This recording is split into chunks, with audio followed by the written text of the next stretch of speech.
Buenas tardes y bienvenidos, bienvenidas a este arranque de la nueva edición, ya la edición 19, el 19 programa trimestral de Cartagena Piensa, este programa público en el que pues, con una variedad enorme se aglutina pues realmente al final la voluntad de la ciudadanía de Cartagena que elige a través del grupo promotor pues, los temas de actualidad en los que queremos tener más información, casi siempre muy interesantes. En esta ocasión, pues muy variados y bueno, a lo largo del trimestre estamos frescos todavía porque empezamos, ayer se presentó y hoy es el primero de los actos, pero va a haber pues una gran multidisciplinariedad, un espíritu de colaboración incluso con otras áreas municipales también y pues como otras veces con la Universidad Politécnica. En este caso, aunque yo trabajo allí, pues estoy en representación del grupo promotor y al terminar el acto pues recordaremos algunos de los siguientes eventos.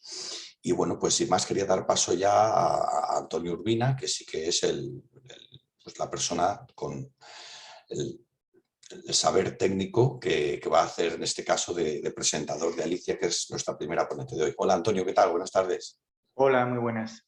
Bueno, Antonio lo conocéis ya algunas veces, ha estado por aquí, es profesor, es doctor en física por la Complutense, es catedrático en la Politécnica de Cartagena y precisamente, pues bueno, él también ha trabajado en sistemas de diseño fotovoltaicos y evaluar el impacto ambiental de tecnologías energéticas, entre otras muchas cosas, con lo cual pues yo creo que es perfecto para que hoy nos pueda ayudar en esta presentación donde la protagonista sin duda pues es Alicia. Así que bueno, sin más os dejo ya con Antonio que enseguida nos dará paso a Alicia y comenzaremos a escuchar lo que nos va a contar hoy, tan apasionante. Gracias, Antonio, todo tuyo. Bueno, yo lo primero que quiero hacer es dar gracias a Cartagena Piensa por organizar no solo esta, sino todas las actividades de un programa amplísimo que ya es referente no solo en la región de Murcia, sino yo creo que en todo el estado. Así que agradecido también por esta invitación que me habéis hecho para presentar a una de las grandes expertas que hay en nuestro país sobre estos temas que me interesan mucho. En concreto, bueno, presentar a Alicia Valero es un placer, una oportunidad muy grande, así que os agradezco eso.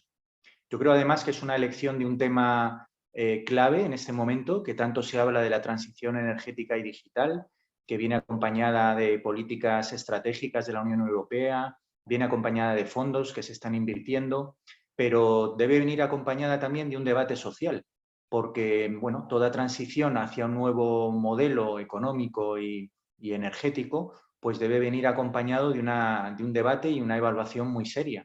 Y en concreto, el tema que nos ocupa hoy yo creo que es clave, porque bueno, todos sabemos, todas sabemos que el recurso del planeta son limitados, los recursos minerales, los recursos de materias primas, y por lo tanto la apuesta por cualquier otro modelo requiere evaluar esas necesidades de materias primas que va a tener ese modelo al que se quiere ir y los impactos que va a generar. Esto para cualquier proceso de producción, pero yo diría que especialmente importante para procesos de producción que se llaman a sí mismos pues, más renovables, más sostenibles. Es mandatorio hacer estos análisis de impacto.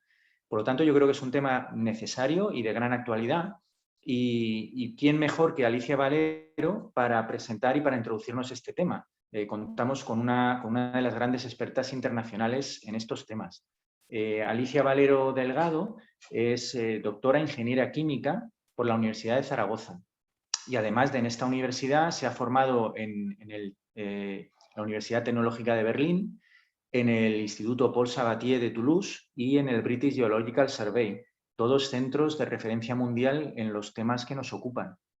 Y actualmente es profesora titular en la Universidad de Zaragoza y dirige el grupo de investigación de ecología industrial en el centro también forma parte del Centro de Investigación de Recursos y Consumos Energéticos, el CIRFE, que está en Zaragoza y es también un instituto de referencia en estos temas.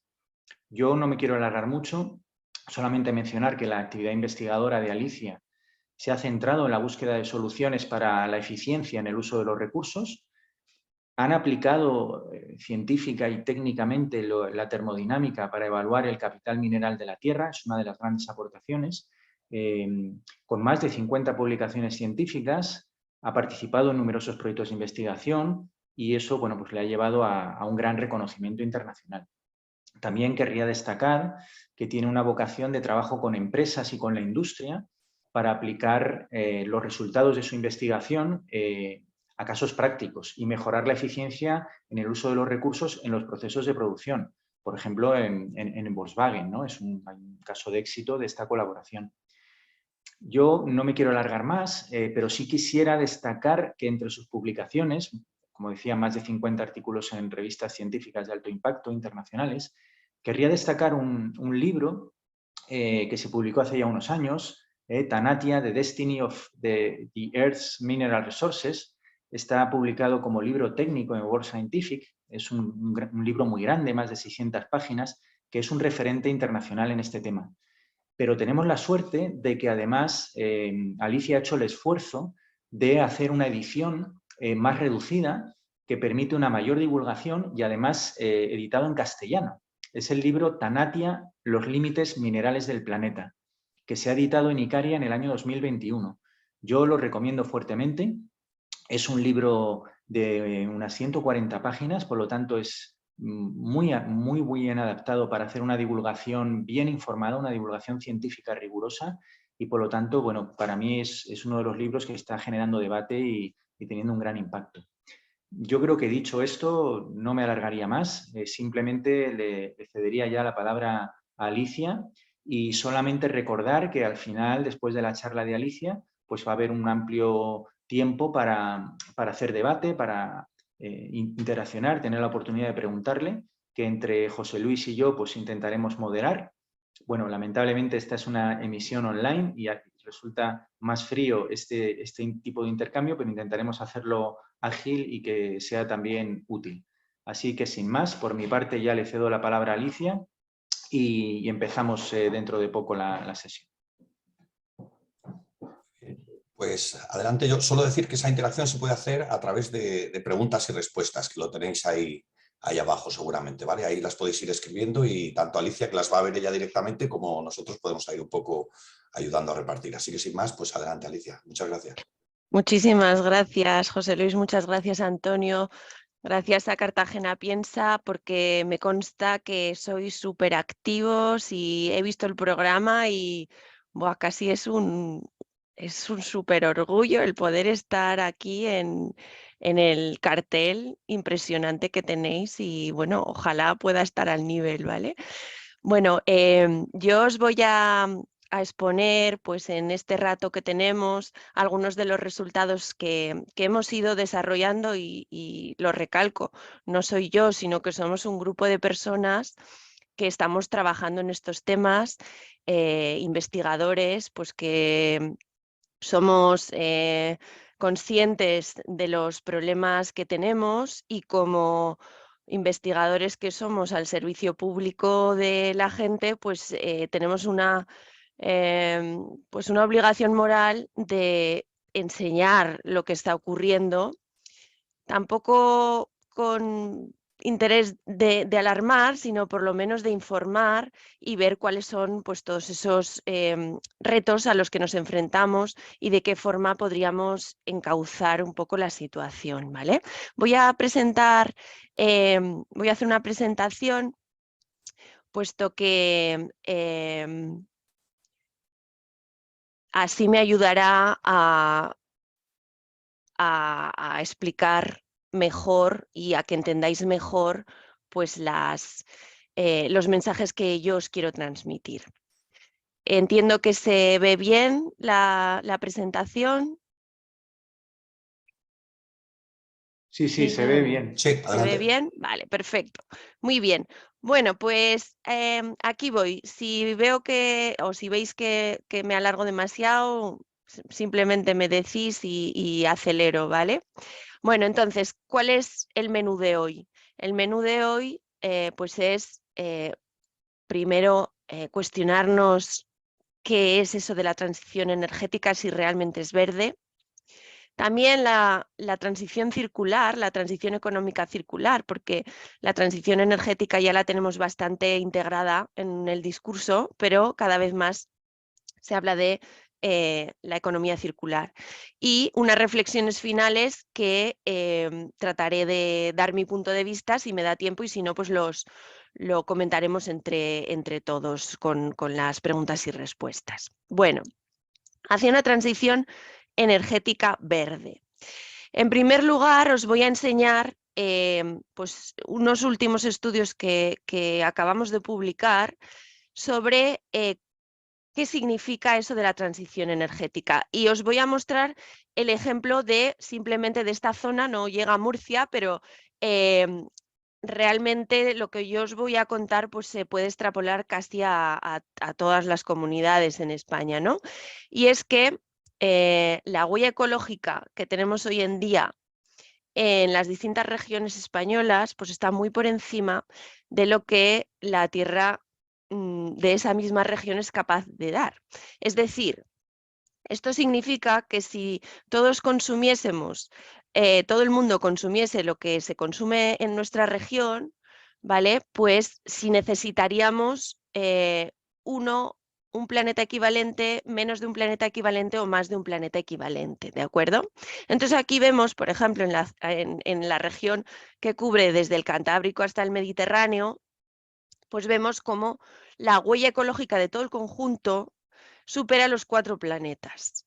Y obviamente hay desequilibrios entre comunidades autónomas, pues porque hay zonas, digamos, que están muy pobladas y que tienen mucha industria, y lo contrario, zonas despobladas con poca industria y con mucho territorio. Tal es el caso de mi región, que es Aragón, que tenemos 1.3 y sin embargo todavía estamos consumiendo por encima de nuestras posibilidades de regeneración, ¿vale?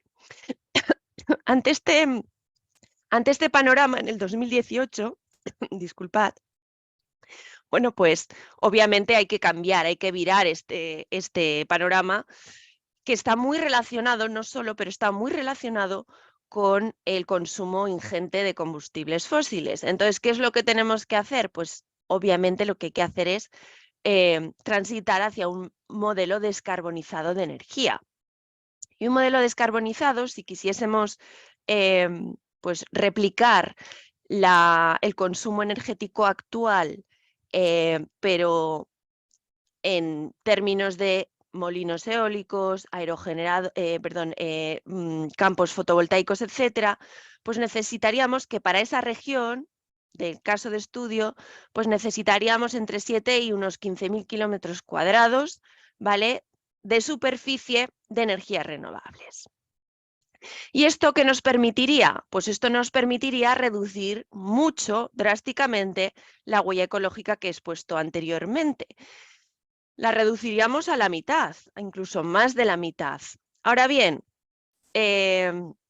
si lo hiciésemos en el, ¿cómo se denomina en inglés? El business as usual, es decir, vamos a hacer lo que se ha estado haciendo hasta ahora en cuanto a concentración de las tecnologías en determinadas regiones, pues lo que vemos es que gran parte de esas energías se concentrarían en zonas, digamos, despobladas. Y por lo tanto, pues zonas como Aragón reducirían drásticamente su huella, mientras que habrá otras que todavía tendrán más de un planeta equivalente, ¿no? Pero, ¿esto qué supone? Digamos, ¿cuáles son las consecuencias de esta, digamos, de esta distribución y de este despliegue masivo de renovables?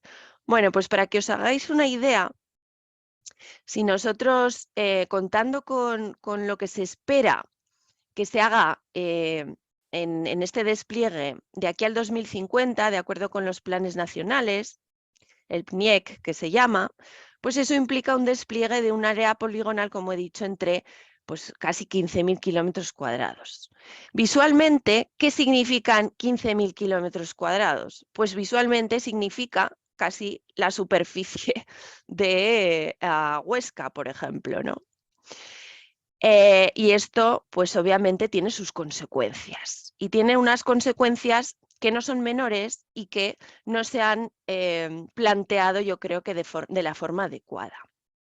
Porque en ese escenario tendencial, es decir, si seguimos como hasta ahora en cuanto a reconvertir el parque fósil en parque renovable, eso implica que si vemos el ratio de generación renovable versus demanda, pues resulta que algunas comunidades serán deficitarias, mientras que otras serán meras exportadoras de energía a otras comunidades autónomas.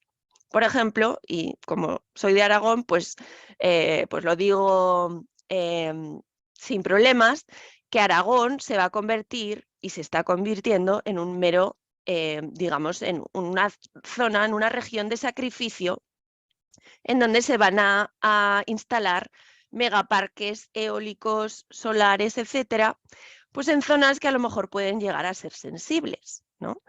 Y obviamente esto tiene que ver mucho pues, con la superficie que existe en cada región y luego también pues, el número de habitantes que hay, ¿no? Cuanto más sean las zonas, cuanto más zona rural exista, pues más papeletas tiene esa región para, bueno, pues para instalar esos megaparques eólicos, fotovoltaicos, etcétera.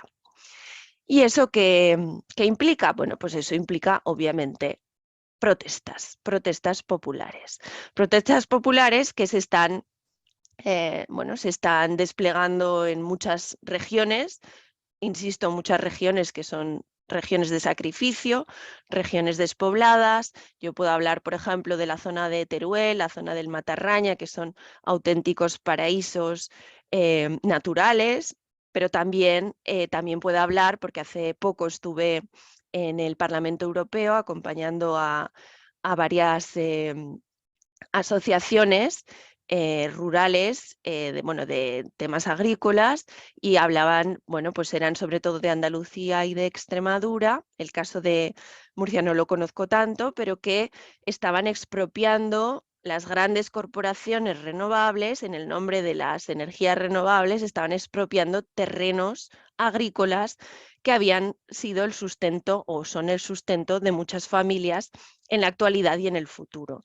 Entonces, estas protestas, renovables sí, pero no así, pues obviamente tienen toda su razón de ser, porque están ocurriendo realmente con el pelotazo de las renovables, están ocurriendo cosas que no deberían ocurrir cuando las renovables pues, pueden, digamos, desplegarse de otra forma, ¿vale? Este es la primera encrucijada que quería mostraros, que está sobre todo relacionada pues, con temas más sociales y que pues, yo creo que bastante gente pues, ya está sensibilizada con el tema, pues, porque de alguna forma o lo ha visto o le ha tocado, etcétera, ¿no?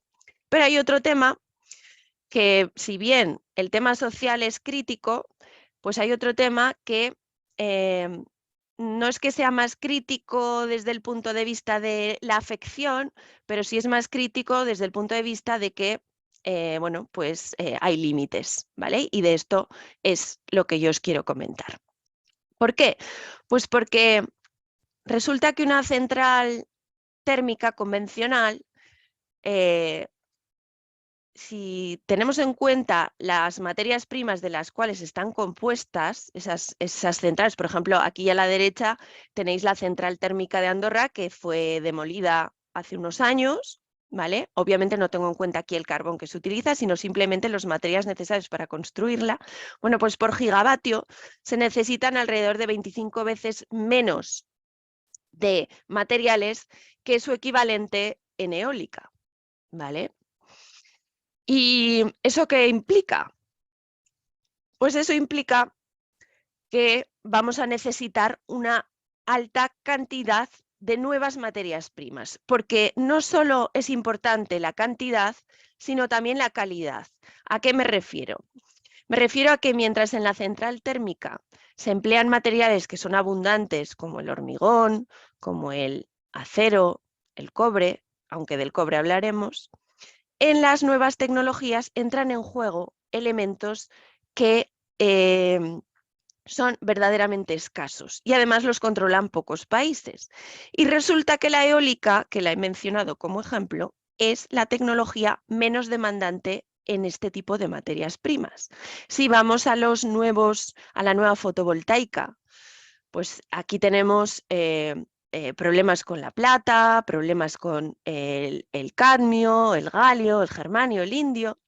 Y si vamos con el coche eléctrico es una auténtica mina con ruedas. Así que, claro, nos preguntamos de si esto es una economía verde, una economía multicolor.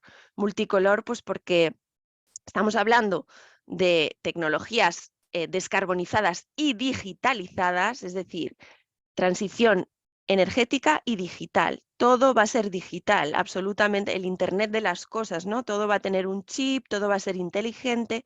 Pues todo eso, esas tecnologías de la comunicación necesitan lo que se denominan los PGMs, los minerales del platino, necesitan oro, plata, estaño, niobio, tántalo. Si vamos a las energías renovables, pues la biomasa obviamente necesita nutrientes, fósforo, potasio. La eólica, los imanes permanentes, de los cuales vamos a hablar, con las tierras raras, la fotovoltaica, indio, teluro, galio, germanio, arsénico, gadolinio, en fin, nos vamos a enfrentar con que de repente en nuestro vocabulario van a aparecer nuevos elementos o nuevas palabras que antes no habían aparecido, pero que van a aparecer porque van a ser escasas y van a ser esenciales para hacer lo que nosotros queremos hacer, que es pues, tener un nuevo teléfono móvil o instalarnos unos paneles fotovoltaicos en casa, ¿no? Y entonces, bueno, pues lo que os comentaba, no solo tenemos el problema de que son escasos, sino que además los controlan pocos países. Y aquí os comento el caso de las tierras raras. Las tierras raras, de las cuales se está hablando mucho últimamente, no es que sean raras, en realidad son más abundantes de lo que parece. Se llaman así a un conjunto de 17 elementos de la tabla periódica, entre los que se encuentran el neodimio y el disprosio. ¿Por qué se llaman raras? Bueno, no, como he dicho, son relativamente abundantes. En España tenemos, aunque no se quieran explotar los yacimientos. Hace poco ha salido un mega yacimiento, se ha descubierto un mega yacimiento de tierras raras en Suecia. Pero hoy por hoy, esas tierras raras, que son esenciales para la eólica, por ejemplo, las controla fundamentalmente China, ¿vale? Entonces, el neodimio y el disprosio son imanes que se denominan imanes permanentes, es decir, son mucho más fuertes que un imán de hierro y eso permite pues, que podamos generar electricidad con menor superficie y además pues, de forma más estable, ¿no? Bueno, pues el precio del neodimio entre el 2007 y el 2021 se multiplicó por 10 y del disprosio en el 23. Y aquí veis un pico que ocurrió en el 2010-2011, que fue cuando China hizo un embargo de tierras raras al mundo por unos problemas digamos, estratégicos con Japón. Dijo, pues aquí se ha acabado la exportación de tierras raras y entonces el mundo empezó a temblar. Porque yo creo que fue ese un punto de inflexión importante cuando los gobiernos se dieron cuenta de la enorme vulnerabilidad que tenemos todo el mundo respecto de China, no solo de tierras raras, sino de un montón de elementos de la tabla periódica que China posee o China controla. Y fue en ese momento cuando se empezaron a tomar en serio este problema, a hacer listas de materiales críticos y a ver nuevas estrategias para evitar esa vulnerabilidad, ¿no? Y es que podemos decir que estamos en la era de la tabla periódica, porque no solo la cantidad de materias que utilizamos está aumentando, sino también la variedad. Hoy en día utilizamos prácticamente toda la tabla periódica. Y si queremos ir hacia el Internet de las cosas, hacia la automatización, etcétera, hacia que todo el mundo tengamos vehículos eléctricos, pues vamos a ver que probablemente esto va a ser imposible, ¿no? Porque esa demanda exponencial de materias primas lo que implica es una demanda exponencial, digamos, de los recursos que le estamos pidiendo a la Tierra. Y aquí veis esa curva exponencial de la extracción de materias primas. Y es que la curva exponencial, la función exponencial, es la función más terrorífica que existe en las matemáticas. ¿Por qué? Os lo voy a explicar con un ejemplo que presento pues para que, sobre todo a mis alumnos, para que lo entiendan, y es el siguiente. Imaginaros que estamos viendo un partido de fútbol, ¿vale? Estamos aquí en uno de los campos más grandes que hay en Europa y nosotros estamos arriba en las gradas, pues porque no tenemos mucho dinero y estamos arriba del todo, ¿vale? Bueno, pues aquí en el campo resulta que hay una persona que tiene un cuentagotas mágico. Ese cuentagotas mágico lo es porque cuando el partido empieza en el minuto 0, ese cuentagotas se acciona y suelta una gota. En cada minuto que pasa del partido, esa gota se duplica en su volumen. Es decir, en el minuto 1 tenemos 2 gotas, en el minuto 2 tenemos 4 gotas, en el minuto 3 tenemos 8 gotas y así sucesivamente. Y la pregunta que os hago es, ¿en qué minuto se llenará completamente el estadio, considerando que obviamente el estadio es hermético al agua? ¿Veremos el partido en su totalidad? Bueno, nosotros con los alumnos, con una función muy sencilla exponencial, les hago hacer los cálculos y llegan a la conclusión de que el minuto es el minuto 46. Es decir, no vemos ni la primera parte del partido, ¿no? Y una gota se ha convertido ha rebosado, digamos, el estadio. Pero lo interesante y lo que quizás es más sorprendente viene ahora, y es lo siguiente. Imaginaros que no nos damos cuenta de que tenemos un problema hasta que el agua les llega por encima de las rodillas de los participantes, ¿no? Y eso supone más o menos un 7% del volumen del estadio.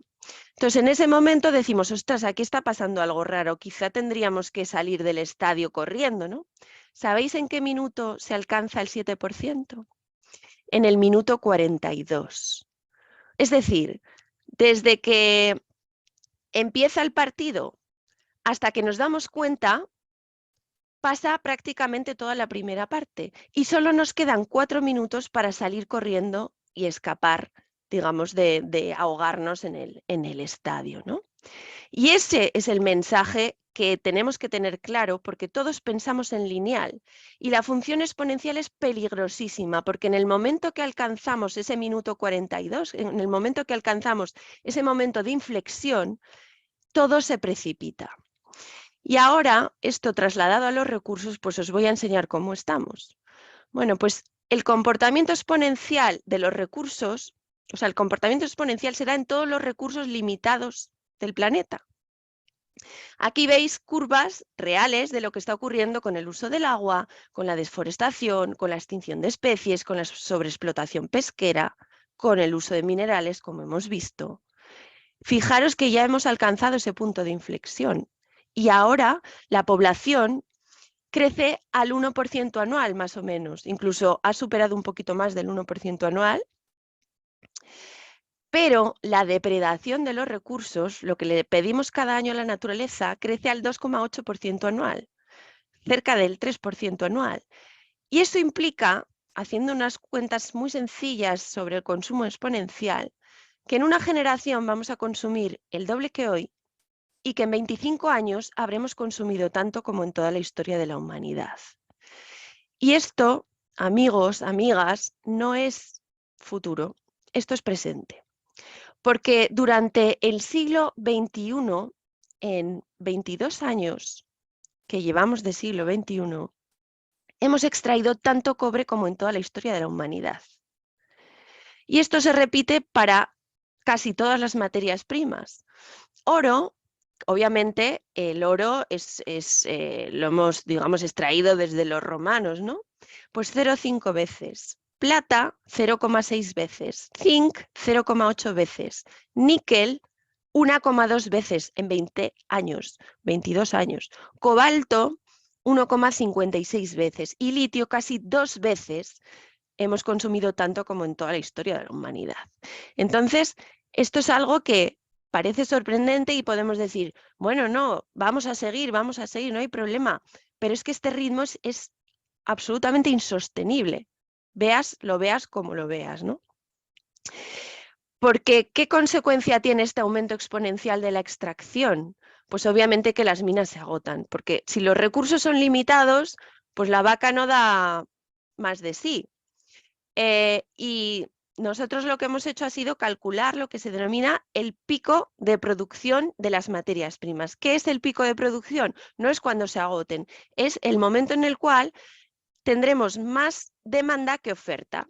Es decir, las minas no darán abasto a satisfacer toda la demanda que le estamos pidiendo, ¿no? Bueno, pues considerando las estimaciones más optimistas de cantidad de recursos que podrían existir, que son cantidades hipotéticas, que ni siquiera están garantizadas, ¿vale? Pues el pico podría alcanzarse antes de que acabe este siglo. Sin embargo, si atendemos a las reservas, es decir, a la cantidad que hoy podemos extraer con la tecnología disponible, pues muchas de esas materias primas ya han alcanzado su pico de las reservas. Obviamente las reservas aumentarán, pero la pregunta es si podremos dar abasto pues para satisfacer toda esta vorágine, ¿no?, de demanda de materias primas que tenemos. Volviendo a la transición energética que ha hablado de la zona que hemos analizado desde el Cantábrico hasta el Mediterráneo, si nosotros extrapolásemos esas necesidades que se han planteado a todo el mundo, eso implicaría que necesitaríamos 4 planetas de litio, es decir, 4 veces las reservas actuales de litio, casi 4 o 3,5 de cobalto, de níquel 2,5, de cobre 2, de plata otras 2, de neodimio 1,5, de galio duplicarlo por 2, de tal forma que, claro, probablemente nosotros seremos capaces de desplegarnos porque vamos a ser lo que se denomina los early adopters, ¿no? Es decir, bueno, pues aquí el primero que sea capaz de hacer esos megaproyectos, pues lo podrá hacer. Veremos, y lo estamos viendo, cómo cada vez es más caro, pero en principio, bueno, pues los países más desarrollados no van a tener problemas. El caso es si todo el mundo va a ser capaz de realizarlo, ¿vale? Y os voy a presentar, aquí tenemos el litio, que se necesitan pues 4 veces las reservas, ¿vale? Bueno, pues estudiando el caso del litio, ¿vale? El litio en realidad no es uno de los elementos más escasos que hay. El cobalto es incluso más escaso. Claro, yo os he mostrado el despliegue de renovables. Tener en cuenta que todas estas materias primas no solo se utilizan para renovables, se utilizan para muchas cosas, ¿no? Pero bueno, ¿qué le pasa al litio? Bueno, imaginaros que consideramos las reservas actuales en base a unos estudios que nos dicen que hay 31 millones de toneladas. Bueno, pues eso implicaría que el pico se alcanzaría en 10 años, en el 2032. Pero, obviamente, se están buscando nuevos yacimientos. En España tenemos nuevos yacimientos identificados y se quieren explotar, y en Europa también se quieren explotar todos estos recursos, ¿no? Eso hace que las reservas aumenten. Entonces, si en vez de 31 millones de toneladas hay otros estudios que dicen, no, hay 40 millones de toneladas, que es mucho, es mucho más, es un tercio más, pues el pico se desplaza al 2037. Si en vez de reservas consideramos los recursos, es decir, cantidades que se cree que podría existir, que si mejorase la tecnología disponible y si aumentasen los precios, pues eventualmente podría existir una cantidad muy superior. Y entonces vamos a las reservas a 71 millones de toneladas y eso desplaza el pico 12 años, del 2037 al 2049. Y si duplicásemos los recursos, que esto ya es decir, ¡buah!, la de Dios, ¿no? Que pues es francamente muy complicado llegar a los recursos como para duplicar los recursos, iríamos al 2060. Y si nos fuésemos al litio del mar al 2078. De tal forma que sí, que se van a encontrar nuevos yacimientos, pero aquí el problema no es, digamos, la cantidad que somos capaces de extraer de la Tierra, sino la demanda tan absolutamente desaforada de los recursos que hace que nos traguemos pues esas reservas en cuestión de unos pocos años. ¿Y qué son 10, 15, 20, incluso 50 años en la edad, o sea, digamos, en lo que dura una persona y en lo que dura el planeta? ¿Estamos dispuestos a sacrificar los polos? ¿Estamos dispuestos a sacrificar la Amazonía? ¿Estamos dispuestos a sacrificar pues, zonas del océano prístinas para desplazar la agonía 10, 15 o 20 años? Ahí dejo la pregunta, ¿no? Además de esto, tenemos otra consecuencia, y la consecuencia es que si nosotros seguimos extrayendo, y aquí os muestro algunos estudios que hicimos ya hace unos cuantos años, analizando miles de minas en todo el mundo, lo que vemos es que a medida que se reduce la concentración de un mineral en una mina, es decir, a medida que se va agotando, pues claro, necesitas extraer mucha más roca pues para conseguir lo que antes conseguías en el pasado. Necesitas mucha más agua, necesitas, en definitiva, mucho más impacto ambiental a minas que tienen, digamos, unas calidades cada vez decrecientes. Y de nuevo aquí tenemos una exponencial, es decir, tenemos una doble exponencial. La primera porque demandamos más y segunda porque a medida que se agotan las minas necesitamos muchísima más energía, exponencialmente más energía, para extraer la siguiente unidad. Y tengo malas noticias. La energía de la minería hoy por hoy es básicamente basada en combustibles fósiles. Así que si vamos a necesitar más materias primas para la transición energética que se extraen de minas, básicamente que esas minas están cada vez más agotadas y que además se extraen con combustibles fósiles, pues a mí las cuentas de la reducción de CO2 sencillamente no me salen. Porque la transición energética, esto es unos estudios que hicimos analizando los escenarios de la Agencia Internacional de la Energía, sí van a reducir, como hemos visto al principio, la huella ecológica, van a reducir las emisiones de CO2 asociadas a, digamos, a ese despliegue de energías renovables en detrimento de los fósiles, pero ¿a costa de qué? A costa de un mayor consumo de recursos minerales. De tal forma que estamos pasando de una dependencia energética a una multidependencia de materias primas que son muy escasas y que encima las controlan pocos países, pues por lo que he comentado, ¿no? Pues porque las tecnologías descarbonizadas necesitan en proporción muchas más cantidad y variedad de este tipo de materias primas, ¿vale? Pero no solo hablamos de la transición energética, también hablamos de la transición digital, porque no estamos hablando únicamente de un aerogenerador o de una placa fotovoltaica. Como he dicho antes, el vehículo eléctrico no solo es una mina con ruedas, sino que es un ordenador, cada vez más es un ordenador con ruedas. Y todo lo que está asociado a la electrónica implica un montón de elementos que son muy escasos, ¿no? Bueno, pues analizando un montón de equipos, esto es un estudio que hicimos hace ya unos años, pero el mensaje sigue vigente. Resulta que los equipos que aparentemente son más eficientes desde un punto de vista energético son altamente ineficientes desde un punto de vista de los materiales que emplea. Y esto es muy fuerte, pero es así. Y es que una bombilla incandescente pues era muy ineficiente, era hasta 10 veces más ineficiente que su equivalente en una bombilla LED o 5 veces más ineficiente que una fluorescente. Pero la incandescente tenía pues un casquillo de aluminio, vidrio, un poco de wolframio. La LED contiene un montón de tierras raras, contiene indio, galio, germanio, que no se reciclan funcionalmente, se pierden.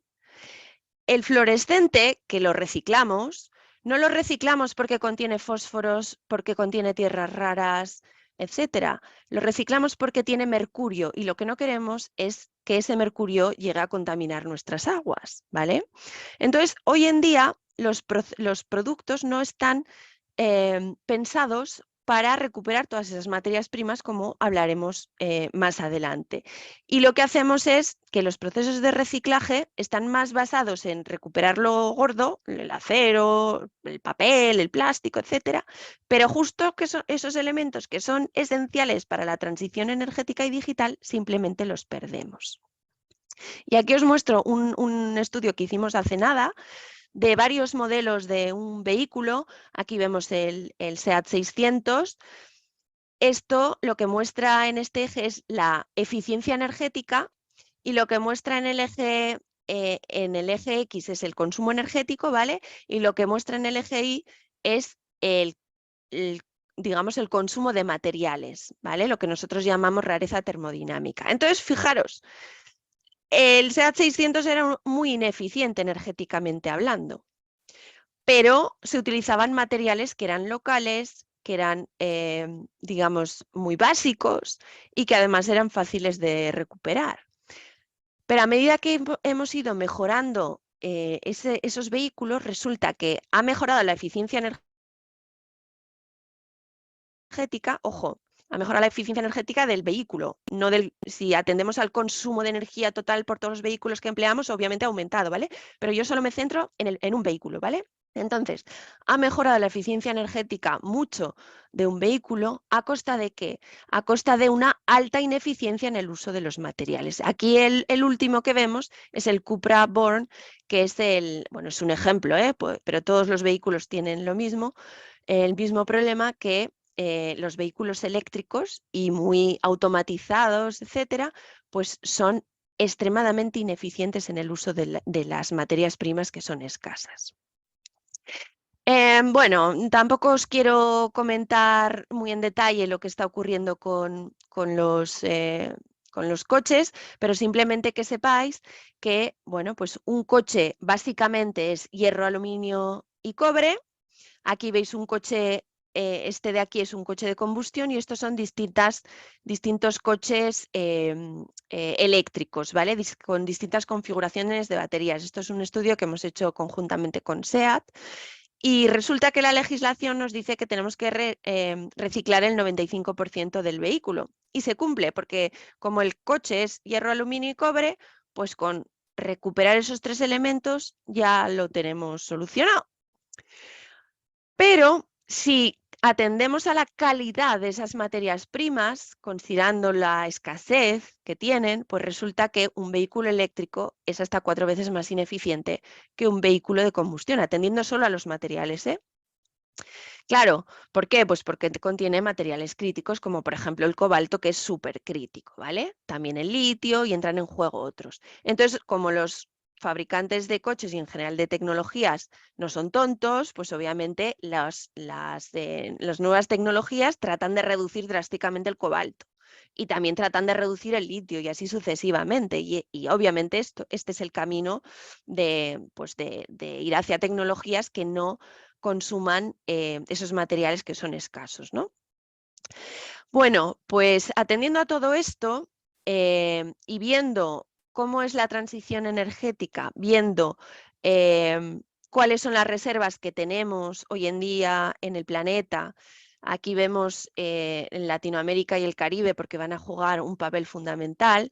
Pues lo que tenemos es que, de acuerdo con estudios que hicimos hace unos años, pues resulta que la demanda de materiales para esa transición energética podría ser superior que las reservas para una docena de elementos. Y hablamos de la plata, del cadmio, del cobalto, del cromo, del cobre, del galio, del indio, del litio, del manganeso, del níquel, del plomo, del platino, del teluro o del zinc, como mínimo. Es decir, todos estos elementos o se hace algo inmediatamente, que se está haciendo, por ejemplo, la plata no salía crítica en ese momento, ahora todavía sale crítica, pero ha reducido bastante su criticidad porque sencillamente los paneles fotovoltaicos pues están reduciendo drásticamente la cantidad de plata, obviamente en detrimento de la calidad, pero esto pues hace que se abaraten los costes, los problemas de suministro, etcétera, ¿no? Y os voy a poner el ejemplo del cobre, porque el cobre pues es digamos, todos lo conocemos bien. Las tierras raras no tanto, pero el cobre sí que lo conocemos. Bueno, pues fijaros, un coche eléctrico necesita 4 veces más de cobre que un coche convencional. Y la eólica necesita 12 veces más que una central térmica convencional por gigavatio, obviamente. Se espera que para 2035 se duplique la demanda de cobre, igual que ha ocurrido en estos 22 años, pues de nuevo se va a volver a duplicar.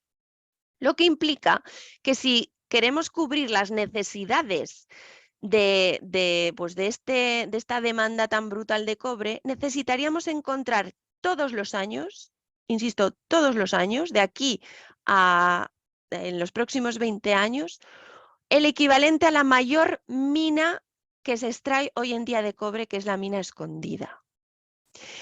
Y decimos, ¿eso es posible? Bueno, pues fijaros, resulta que los descubrimientos de nuevos yacimientos se han reducido drásticamente de cobre.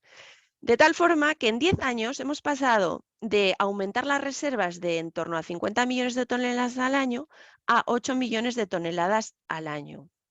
Y además haciendo trampas. ¿Por qué? Pues porque el 80% de esas nuevas reservas son por reclasificación de yacimientos, que significa que, bueno, pues se establece que una mina tiene, digamos, un límite de explotación hasta que llegamos a una concentración X, pero se dice, bueno, como los precios están aumentando, etcétera, pues vamos a exprimir un poco más esa mina, vamos a llegar a una concentración inferior. Y eso, como os he explicado antes, tiene consecuencias energéticas y ambientales muy, muy severas, ¿vale? Entonces tenemos, se espera un hueco de demanda brutal de aquí al 2050. Y esto de un elemento que aparentemente es de los más abundantes que existen dentro de, digamos, de esta gama de necesidades de nuevas materias primas, ¿no?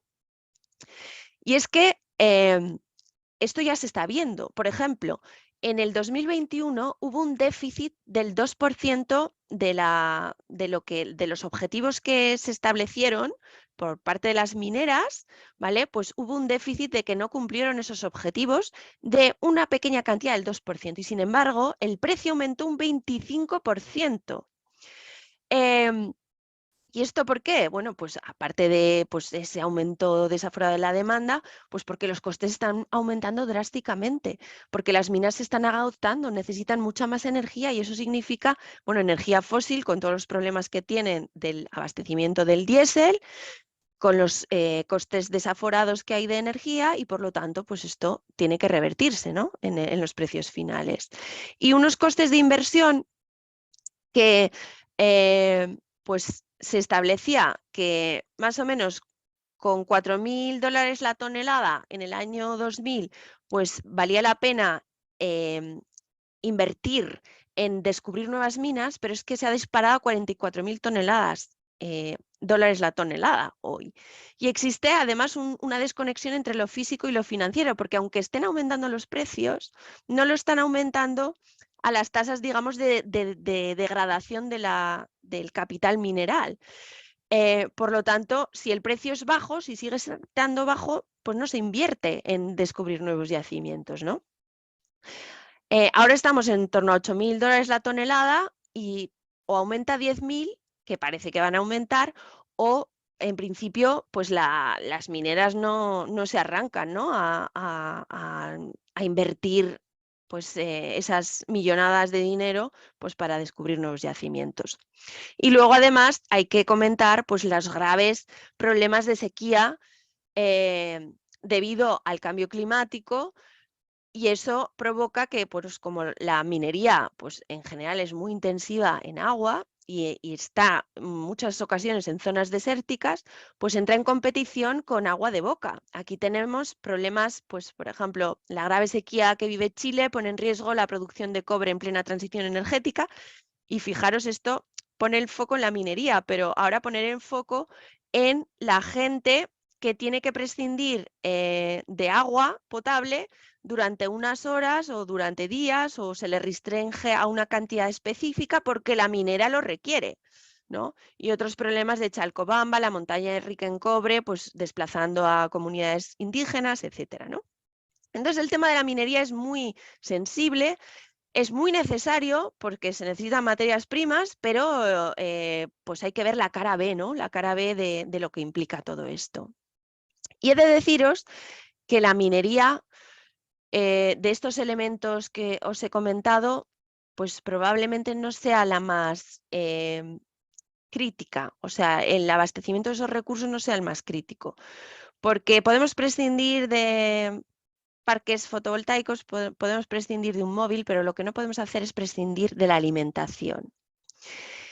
La alimentación, pues, necesita también de materias primas. Hoy por hoy son minerales, el fósforo en concreto. El fósforo es un elemento que no se puede sustituir. El cobre se puede sustituir por aluminio. Las tierras raras se pueden sustituir, pero el fósforo no se puede sustituir. Y la mayor parte de los yacimientos de fósforo, pues ¿en dónde están? En el Sáhara Occidental. Qué casualidad que haya ahí esos conflictos en una zona inhóspita del planeta y por qué esos intereses de retener el Sáhara a toda costa, ¿no? Entonces, la degradación de los suelos está desenfrenada.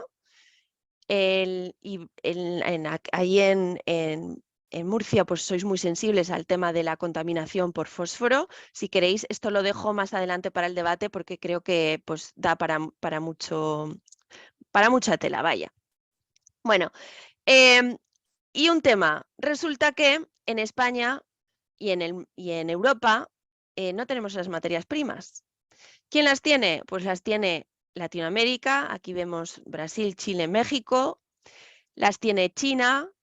Y parece que en Europa pues somos muy limpios y somos muy competitivos, pues porque no producimos, digamos, hemos desvinculado la actividad extractiva y las grandes fábricas, las hemos deslocalizado a zonas, digamos, con mano de obra más barata y que la contaminación se las lleven otros, pero ahora le estamos viendo las orejas al lobo. Y es que si los terceros países no nos suministran esas materias primas, pues aquí se para la economía directamente, ¿vale? Voy muy rápido porque simplemente quería comentaros que ¿a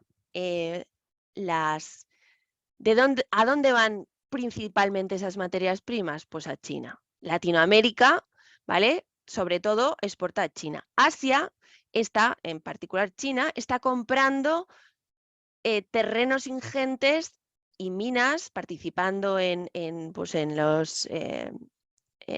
los mayores accionistas de nueva minería, en África, en Latinoamérica, en Australia, en absolutamente todo. Y si no controla esa extracción primaria, lo que sí controla es el refino de esas materias primas, ¿vale? Entonces, Latinoamérica produce concentrado de cobre, ese concentrado llega a China y China lo refina y nos lo suministra. Lo mismo con el litio, ¿vale? Entonces dependemos de China sí o sí. Y ya veremos a ver qué ocurre con todo esto, ¿no? Cuando se le ocurra a lo mejor China invadir a Taiwán. Bueno, esto simplemente para comentar que Latinoamérica pues, está vendiendo su capital mineral a precios irrisorios. Hemos hecho estudios precisamente de qué supone la pérdida de capital mineral y no compensa lo que ellos obtienen al respecto. Y esto implica pues, que hay que hacer un cambio radical de los modelos económicos. Un cambio radical porque esto es lo que yo comento alguna vez, esto si habéis estado en Zaragoza es la Basílica del Pilar y os la vendo. Y os la vendo al precio muy barata, os la vendo al precio del ladrillo, al mejor precio, digamos, al mejor ladrillo que existe en el mercado. Haciendo estas cuentas, me sale que os la vendo a 2 millones de euros y diréis, qué barbaridad. Pues sí, os la vendo a 2 millones de euros y con esos ladrillos, pues oye, poco a poco con una torre os podéis hacer un chalet, os podéis hacer un colegio, etcétera, y así poco a poco vais desmantelando la basílica, ¿vale? Pero tenéis el mejor ladrillo disponible para hacer cualquier obra urbanística que queráis hacer, ¿no? Y entonces diréis, qué barbaridad. Bueno, pues esto es lo que está ocurriendo con el capital mineral, en particular lo que os he mostrado en Latinoamérica y en África. Están vendiendo sus yacimientos, están vendiendo catedrales de la naturaleza al precio del ladrillo. Y el problema está en que cuando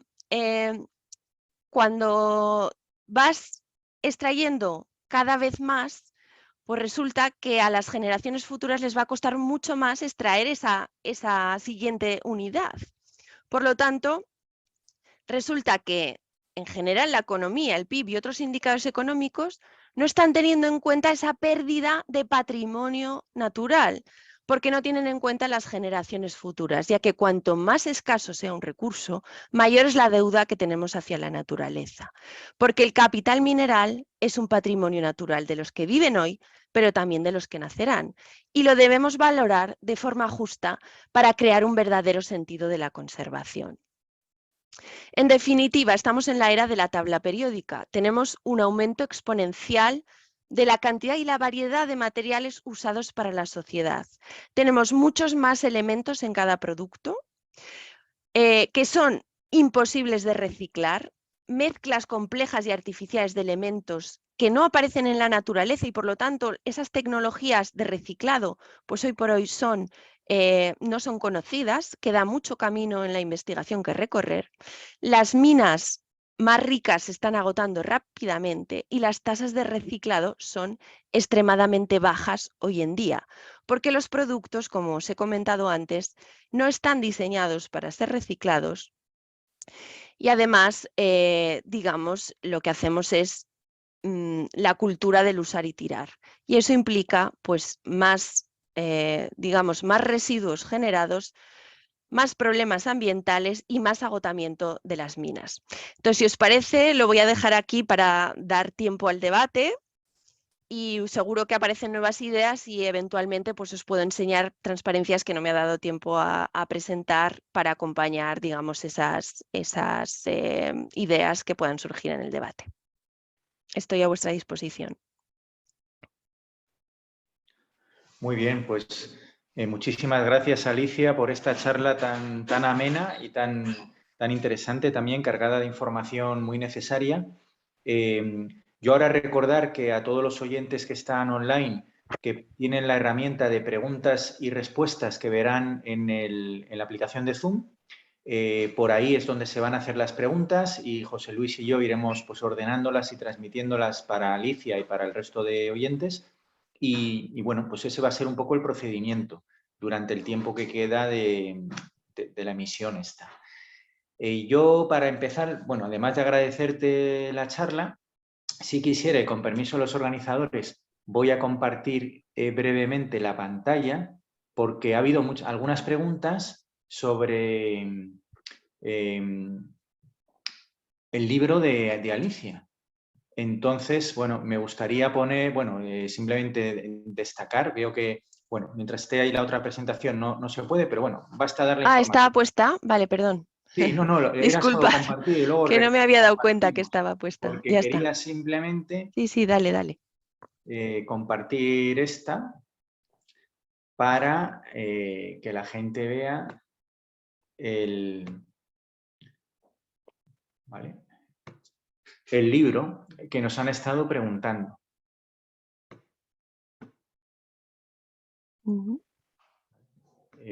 Creo que estáis viendo ahora mismo el libro. Sí. Vale, perdona, voy a intentar ampliarlo. Bien. Mucha gente ha preguntado, ¿cuál es el libro que hemos mencionado antes? Este es el libro. ¿Vale? Es un libro que se ha editado hace 1 año y medio, si no me equivoco, Alicia, tú lo corriges, Tanatia, los límites minerales del planeta. Bueno, y está en Icaria Editorial. contiene muchísima información muy útil y está al alcance de un público general porque es muy difícil trasladar todos estos mensajes de esa manera. Así que quería ponerlo aquí, disculpar la pequeña cuña publicitaria y ya con esto, bueno, pues queda respondida la pregunta de mucha gente que cómo se puede conseguir el libro. Bueno, pues está en Icaria, es una editorial muy conocida y se puede comprar en librerías, online, como se quiera presentar. Muy bien. Pues yo ya por mí podría dejar de compartir la pantalla y por lo tanto, bueno, pues salgo de compartirla. Y antes de ello sí quisiera lanzar a Alicia, bueno, pues una cuestión. Yo creo que una de las grandes conclusiones que tienes tu charla es que, bueno, que es necesario un debate sobre este modelo que nos están llevando, ¿vale? Y por lo tanto, la pregunta sería, ¿cómo podemos abordar en la sociedad que se conozca esto que tú nos has transmitido aquí? Porque mi percepción es que estos debates, si no los pone la gente encima de la mesa, los grandes medios, los grandes intereses políticos, pues los tienden a esconder debajo de la alfombra. Es decir, las malas noticias nunca son buenas en el ámbito público. Y yo creo que este debate es enormemente necesario. Y al contrario, no es negativo debatirlo, porque tomando conciencia de estas situaciones, yo creo que se pueden poner las bases para intentar, bueno, pues abordar todos estos problemas e intentar buscarles soluciones. Es un poco el comentario más político.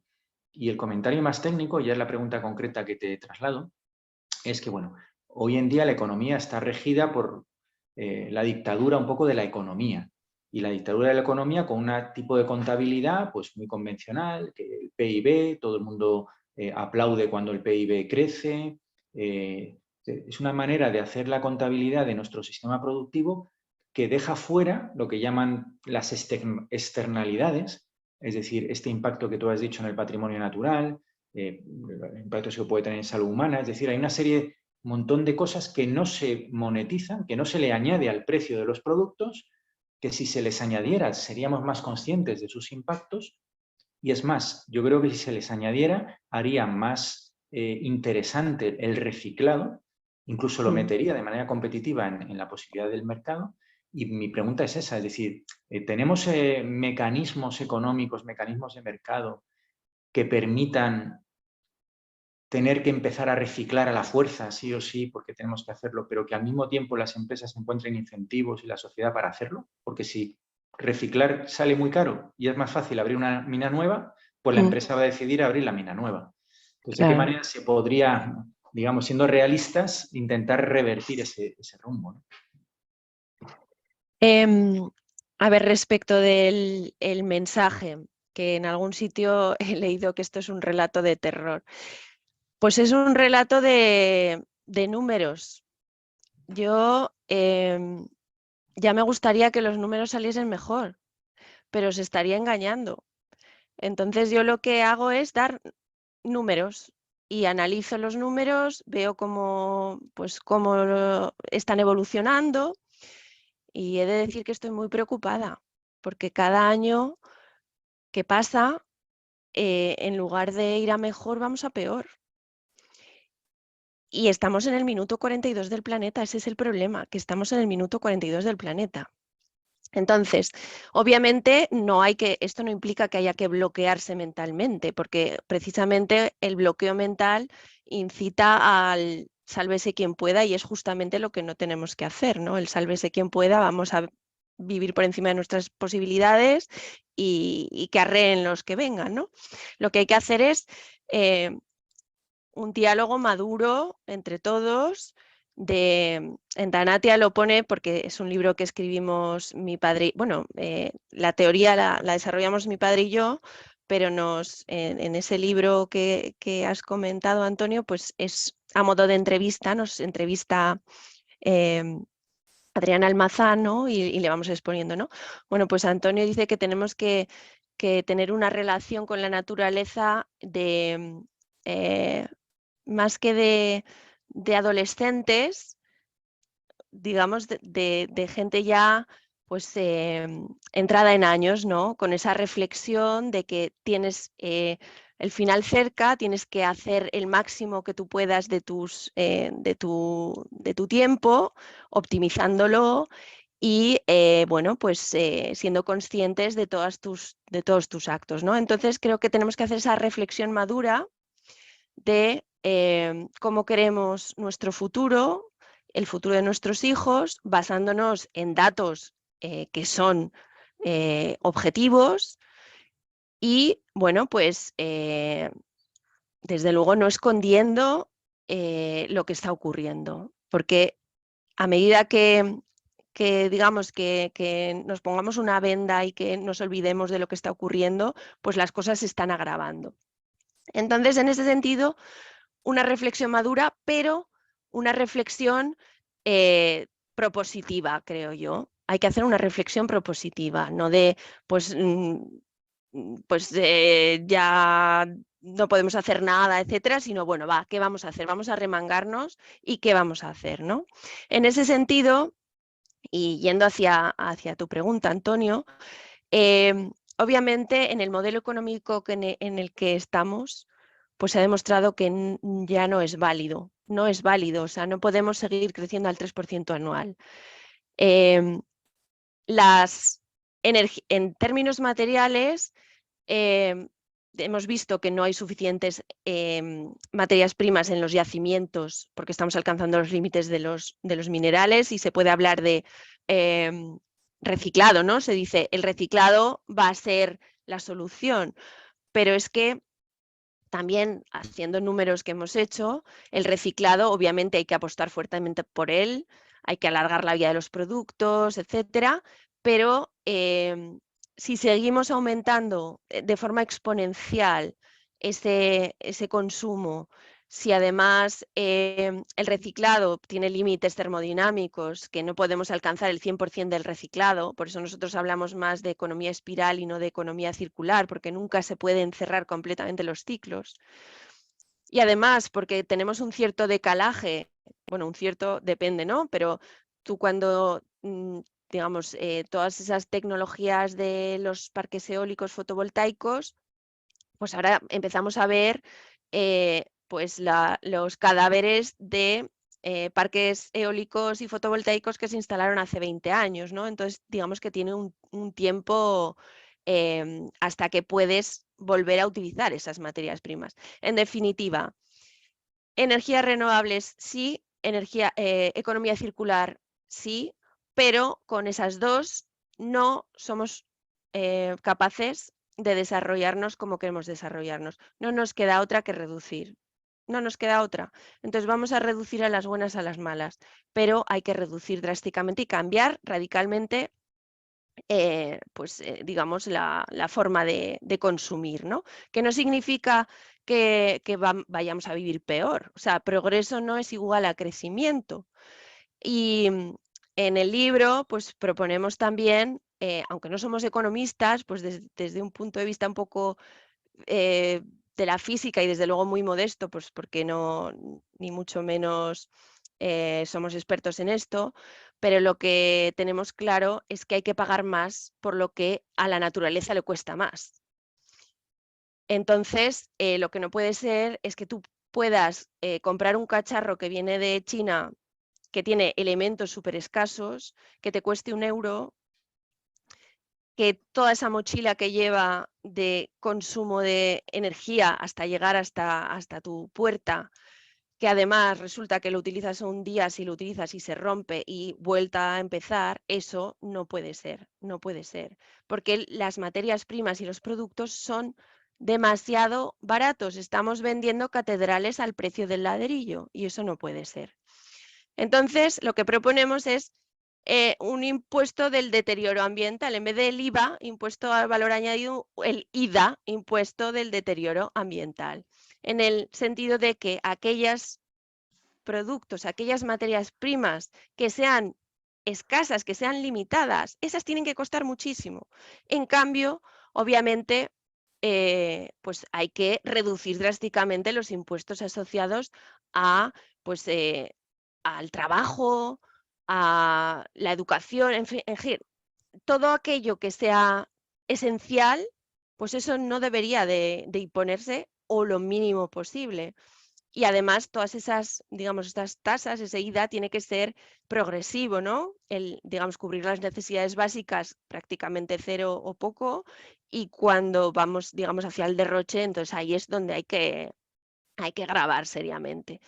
Entonces eso, una nueva, y aquí si hay economistas, y yo a mis colegas economistas, pues le digo, a ver cómo os podemos ayudar para cambiar el modelo, pero claro, lo tiene que cambiar todo el mundo a la vez, porque no puede ser que lo hagamos en Europa o en España y no lo haga China. Entonces estamos, digamos, pues en una posición de desventaja, ¿no?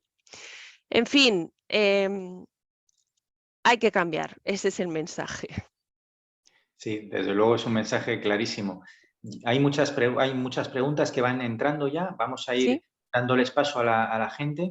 Un poco más o menos por orden, luego vamos a ir intentando agruparlas, pero bueno, de momento hay una interesante de Lola, que es de las primeras que han entrado, que dice literalmente, están ahí, ¿tiene algo que ver la necesidad de esos espacios inmensos con la nueva situación del Sáhara? Yo creo que es una pregunta muy interesante porque podría tocar dos temas directamente. Uno, la necesidad del espacio en términos de metros cuadrados, es decir, tanto los parques eólicos como los fotovoltaicos requieren superficie y solo el hecho de la competencia de superficie ya produce un problema, por ejemplo, en competencia con la producción de alimentos. Creo que parte de la pregunta va por ahí. Y yo añadiría también, puede que haya intereses geoestratégicos de cara a potenciales yacimientos minerales, etcétera, que ya conecta un poco con lo que tú has estado comentando también de la escasez de minerales. O sea, que esa pregunta podría contener estas dos dimensiones que creo que son muy interesantes. Sí, sí. Bueno, el tema del Sáhara Occidental en este caso está muy relacionado con el fósforo que ya he comentado, ¿vale? Pero es cierto que se está planteando el Sáhara como, digamos, como el mayor productor de energía solar para toda Europa en concreto, ¿no?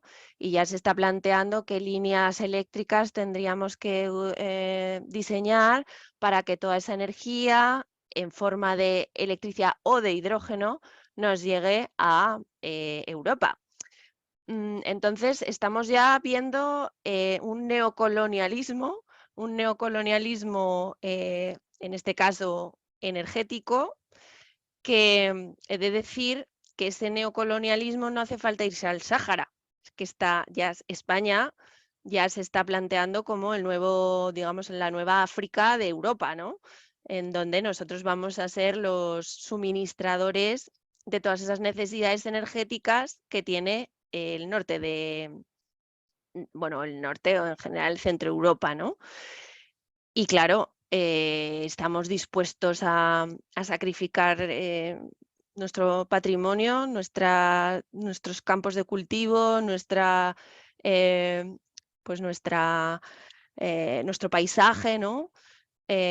Para unas energías que no vamos a consumir nosotros. Y ni siquiera hablamos entre regiones, sino entre países, ¿no? Que no vamos a consumir nosotros. ¿Son realmente necesarias todo ese despliegue de energía eléctrica? ¿Vamos a necesitar tanta energía eléctrica como se está planteando? Porque no nos olvidemos que la energía eléctrica es una pequeña parte del pastel energético. Estamos hablando también de la energía de los combustibles fósiles basados por ejemplo, en el transporte, ¿no? Entonces, todo esto pues está derivando un poco hacia ese neocolonialismo y que creo que hay que hacer una reflexión interna también al respecto. Muy bien, muchas gracias. Bueno, hay otra pregunta que la hace Kiko y va en línea un poco, dice, ¿por qué se instalan placas solares en Cartagena y el Mar Menor sin cuidar el patrimonio, el medio rural del campo y sin cuidar el medio ambiente?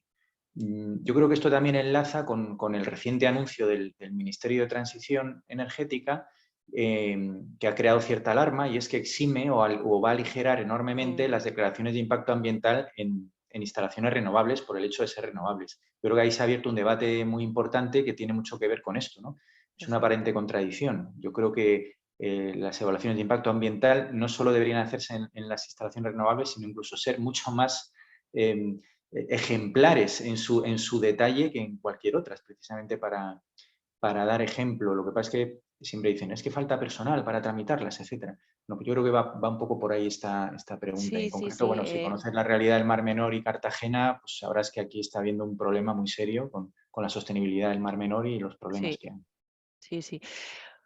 Pues estoy completamente de acuerdo contigo, Antonio, y con Kiko. Esto es una barbaridad lo que está ocurriendo. O sea, lo que dice Europa es que hay que hacer todo este despliegue mucho más rápido, que vamos lentos. ¿Pero a costa de qué? A costa del pelotazo de las renovables. Entonces, ¿por qué se instalan? Pues por la pasta. Por la pasta, pues porque hoy en día un inversor que no tiene ningún tipo de escrúpulo ni, digamos, concienciación ambiental, no instala placas pues porque es bueno para el medio ambiente, sino pues porque le da dinero. Así de claro. Y claro, obviamente las renovables son muy necesarias y hay que hacerlas, pero hay que hacerlas en el lugar donde hay que hacerlas. Y atendiendo a las necesidades reales que tenemos, no a las futuras. Y os voy a dar un dato. A día de hoy, la cantidad, hablo de la bioregión, ¿vale? De la zona cantábrico-mediterránea, que es la que más conozco, pero el número de potencia renovable instalada, contándola instalada ya, más los permisos que se han concedido, más que duplican las expectativas del PNIEC, del Plan, digamos, de energías renovables nacional. Con lo cual, esto es el pelotazo directamente. O sea, estamos muy por encima de lo que nos están diciendo que tenemos que hacer. Y si encima vamos a ser los productores de renovables para toda Europa, pues aquí no solo va a haber dos PNIEC, sino 3, 4, 5 o los que sean, ¿no? Y claro, pues entiendo perfectamente el malestar de Kiko, ¿no? De decir, ¿y por qué no se cuida el patrimonio, el medio rural, etcétera? Y es así. Y es una pena, pues porque las renovables son necesarias, pero no así. Sí, yo creo que da de lleno en un tema que va a ser cada vez más importante y ese sí que va a estar en la calle, o si no lo está ya, que ya lo está. Sí. Vale. Otra pregunta, por ir un poco por orden, de Patricio Hernández, es la que tú has visto, que has saltado justo en ese momento. Dice, lo que nos has contado es un relato de terror. Dice, vamos directos a una catástrofe económica, ambiental y social que no dista tanto de este momento, si no se revisan radicalmente las bases de nuestro modelo económico. ¿Ves, Alicia, alguna posibilidad sensata de que esto no se produzca? Pregunta difícil, realmente. Es difícil. A ver, ya estamos viendo, y respecto de una pregunta anterior que me decían por qué esto no se escucha en los medios, que se me ha olvidado contestar. He de decir que, a ver, nosotros llevamos trabajando en esto, yo acabé la tesis en el 2008 sobre esto. Y mi padre todavía lleva muchos más años trabajando sobre estos temas. Y nadie nos había preguntado más allá del, digamos, de los colegas académicos, ¿vale? Pero es cierto que últimamente ya, pues en prensa se escucha más, e incluso los partidos políticos, distintos partidos políticos, no de todos, pero de gran parte de los colores, pues sí que se están interesando. ¿Por qué? Porque las empresas, los ciudadanos, están viendo cómo las materias primas están desbocadas. Y también están viendo cómo pues, su medio de trabajo, por ejemplo, una persona que aquí en Zaragoza está la Opel, ahora es Stellantis, pues como les hacen ERTES día sí día también.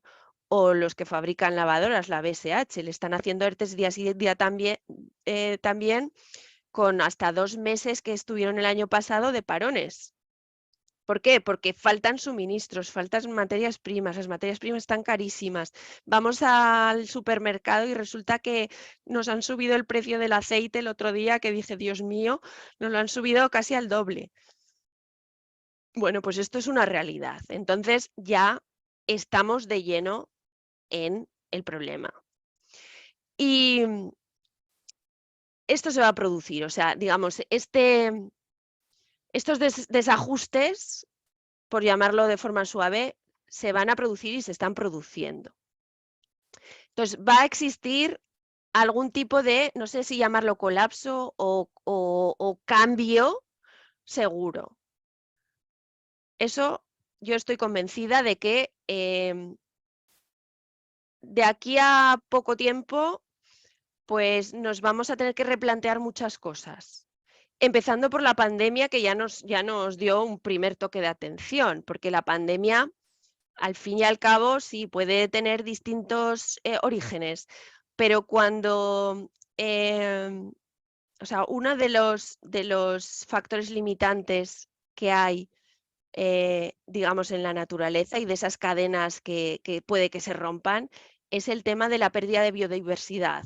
Y entonces, en el 2015, ya un estudio decía que hemos superado uno de esos grandes, digamos, límites, además del cambio climático, que ni siquiera estaba en rojo, pero el tema de la biodiversidad ya estaba en rojo. Y en el 2015 nos estaban diciendo, ojo, porque si aparece una pandemia, las consecuencias serán muy graves porque, pues digamos, no existe resiliencia del conjunto para hacer frente a, pues, a estos azotes, ¿no?, de nuevos virus, etcétera, ¿no? Entonces, ese primer toque de atención, que yo creo que sí que está, a lo mejor obviamente tiene muchos vertientes, ¿no? Pero uno de ellos es la degradación ambiental, ¿no? Bueno, pues ya nos está diciendo que probablemente las cosas vayan a cambiar y estén cambiando. Entonces, podemos ir hacia escenarios mucho más amigables, obviamente, pero para eso tenemos que estar preparados y tenemos que estar dispuestos a cambiar. El cambio va a existir, se van a producir, pues, desajustes, etcétera, pero la forma que tengamos nosotros de afrontarlos y de dar respuesta a todos esos nuevos desafíos variará en función de lo rápido que nos adaptemos y de si realmente lo hacemos de una manera colectiva y no egoísta, porque si lo hacemos de forma egoísta, las consecuencias de los, digamos, desfavorecidos serán mucho peor, ¿no? Entonces hay que tener esa visión generosa, norte-sur, y también intranacional, ¿no?, de cómo cambiamos, cómo queremos cambiar y de qué forma volvemos a la senda de digamos, un desarrollo que esté en consonancia con los límites del planeta. Es decir, no podemos superar, en la huella ecológica que he hablado hoy, no podemos estar por encima de 1. Porque las reservas, o sea, hasta ahora hemos estado por encima de 1 porque la Tierra ha ido acumulando durante millones de años un montón de reservas, pero es que esas reservas se nos están agotando. Entonces, en cuanto hayamos agotado las reservas, en cuanto en nuestra nevera hayamos agotado las reservas o la despensa, ¿no? En la despensa hayamos agotado nuestras reservas de comida, entonces ahí vamos a tener que empezar a hacer dieta, ¿no? Bueno, pues esa dieta, digamos, esas reservas ya nos queda la última latita de pues, lentejas y nos vamos a tener que plantear hacer seriamente una dieta que, por otra parte, probablemente sea saludable en el sentido de que nos hemos atiborrado de lentejas y de otras cosas y ese no era el camino. Muy bien. Sigue habiendo preguntas y bueno, el tiempo se va agotando. Lo que he hecho ahora es, voy a plantear un bloque de 2 o 3 preguntas que van más o menos sobre el mismo tema. Entonces las voy a hacer a la vez para así facilitar que se pueda ir respondiendo a todas. Sí. Entraría ahora una pregunta de María Calderón, que dice literalmente, actualmente hay un aumento de la energía fotovoltaica. Y la pregunta es si es o no conveniente colocar las mismas, cómo se reciclan, si es difícil producirlas, ¿vale? Esta pregunta sobre el reciclaje tiene que ver también con otra que hace Juan Pablo Fernández Trujillo, que te pregunta, ¿ves viable una reducción de la demanda superflua en términos también exponenciales o que se reduzca drásticamente el consumo de minerales o su reciclaje o el rediseño de productos acelerado? O sea, un poco ya en la línea también del reciclaje, del diseño para reciclaje. Y completaría esta secuencia con otra de la propia María, que hace un poco más abajo, ¿no? Que habla de, ¿se resolvería el problema con el reciclaje o sería necesario dar marcha atrás? Vale. Y ya cerraría el ciclo sobre el reciclaje con una de Patricio, ¿no? Que dice dice Patricio Hernández en otra pregunta, dice, los minerales no son reciclables infinitamente. Creo que el cobre solo se puede reciclar un número pequeño de veces. ¿Debemos pensar que el reciclado es la solución o es otra forma de autoengaño? Es decir, es un tema que ha despertado mucho interés. Hay 3 o 4 preguntas sobre si el reciclaje es solución o es un poco más de lo mismo. A ver, el reciclaje obviamente es necesario. Y lo que comentaba pues una persona, María, no me acuerdo quién era, el tema del cobre, etcétera. A ver, ¿qué es lo que ocurre? Por ejemplo, os doy el problema de los coches, ¿vale? ¿Qué hacemos con un coche? Un coche cuando lo llevamos al fin de vida, le quitamos las ruedas, el aceite, luego se hace un paquete, lo trituran y producimos montones de férricos, no férricos y resto. El resto se va a vertedero. Los aceros, los férricos, se llevan a fundir y producimos pues distintos, digamos, un acero reciclado, ¿vale? Y luego los no férricos, pues de ahí se extraen por distintos procesos que no voy a explicar. Se trata de extraer aluminio y cobre. Entonces, fijaros, lo que hacemos es, un coche puede tener hasta entre 14 y 20 o más tipos de acero. Aceros muy buenos, ultra resistentes con un montón de elementos como el cromo, el molibdeno, el vanadio, etcétera, mientras otros que son chapas porque se juntan pues, con lavadoras y con muchas cosas, ¿no? Entonces estamos mezclando todo tipo de aceros y los estamos fundiendo para crear en principio, un acero reciclado. Claro, si tú mezclas un vino bueno con un vino malo, ¿qué tienes? Tienes vino malo, ¿no? Y para recrear ese vino bueno, tienes que diluirlo tantísimo hasta que no notes ese, digamos, ese sabor del vino malo, ¿no? Entonces, lo que comenta el compañero sobre el cobre o sobre el acero o lo que sea, es que lo que ocurre es que estamos fundiendo no acero puro o no cobre puro. Lo que estamos haciendo es mezclar un montón de materiales. Estamos introduciendo trazas de otras materias primas que pueden ser muy interesantes, ojo, pero resulta que esas lo que hacen es ser una impureza en la matriz. Por lo tanto, necesitas mucha más materia prima para diluir todo eso que tú no quieres y que no te interesa. Y para volver a supraciclar, es decir, volver al nivel inicial, ¿no? Entonces, como los productos no están diseñados para ser reciclados, lo que hacemos es muy difícil separar los tipos de acero, separar los tipos de placas base, etcétera.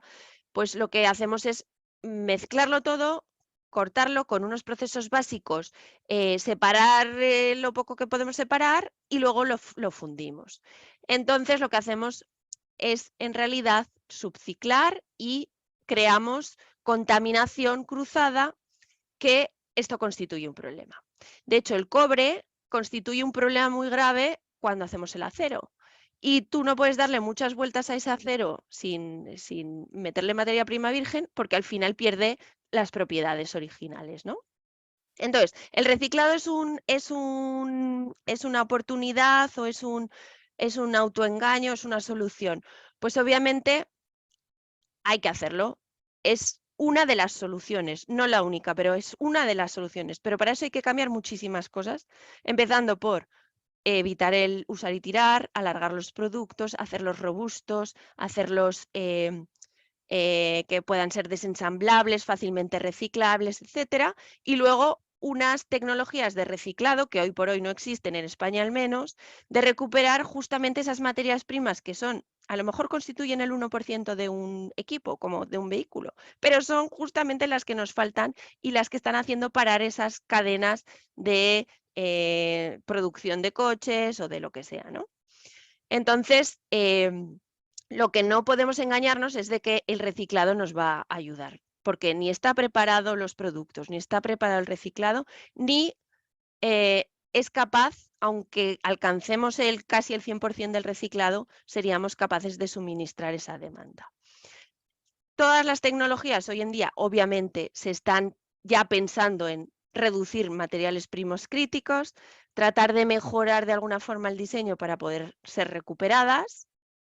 También se está pensando en mejorar las tecnologías de reciclado, pero todo eso todavía está en pañales. O sea, no es una solución inmediata.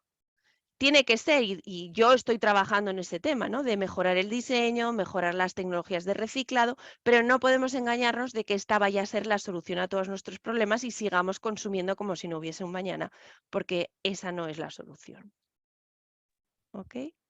Sí, yo ahí, y para enlazar con el siguiente bloque de preguntas, pasando del reciclaje al siguiente, diría que sí, que está en mantillas la tecnología del reciclaje. Ahora está muy de moda hablar mucho de la cadena de valor en la producción. Hemos visto también con la pandemia cómo si se interrumpe parte de esa cadena, se deja de fabricar coches en cualquier sitio del mundo porque falta un producto de China, pero no hablamos nunca de la cadena de valor del reciclaje. Es decir, debería ser tecnológicamente incluso más compleja que el propio montaje. Y eso está en mantillas, como bien has dicho, incluso de alta tecnología.